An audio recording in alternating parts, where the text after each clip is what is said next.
PTM terbatas ya pada bulan Juli, yaitu kebijakan yang tidak bijak, ya sama sekali tidak bijak.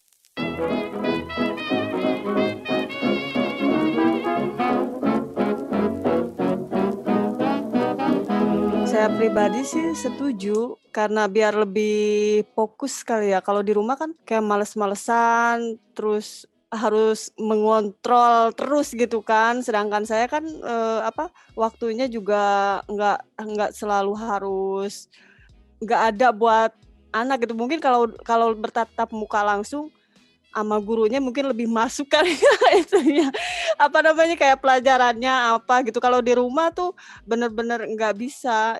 Sayanya juga kurang merhatiin gitu, susah jadinya.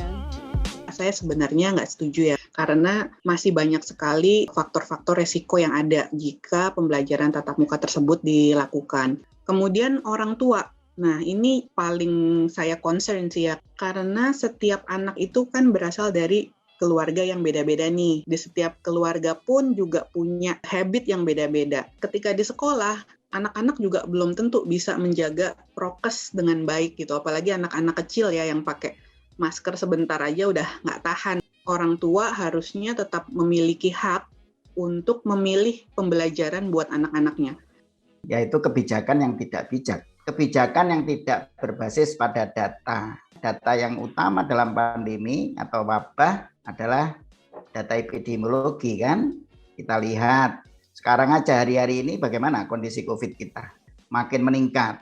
Jadi tentu sangat tidak bijak kalau kita mau tetap membuka PTM terbatas. Ya, karena kita tahu bahwa anak-anak ini ya, kan ini kan sebagian besar nanti anak-anak ini ya yang di bawah 18 tahun, apalagi ada yang PAUD.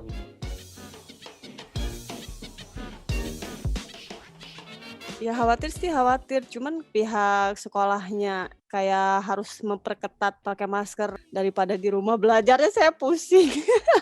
Anak-anak jadinya nggak konsentrasi. Kalau di sekolah mungkin lebih masuk kali ya itunya sama gurunya mah gitu kan. Kalau sama orang tua kan kayaknya ngentengin banget. Semua sih yang saya tahu sih semua emak-emak tuh yang ini sama gitu. Kayak pusing, pada ngeluh pusing gitu. Udah kayak sanitizer, terus masker ya, yang utama masker ya, jaga jarak gitu. Kalau misalkan di sekolah. Memang sekarang ini orang-orang juga kayaknya udah mulai pandemic fatigue ya, udah pada mulai kelelahan, nggak jelas kapan kondisi ini berakhir.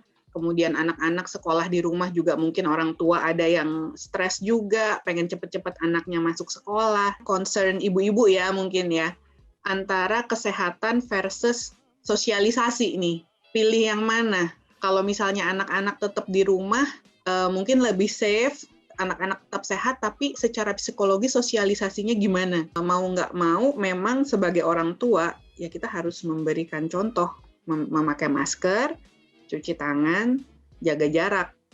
Karena anak-anak itu kalau cuma dibilangin, kamu pakai masker, kamu cuci tangan, cuma dibilangin kayak gitu aja nggak akan mempan.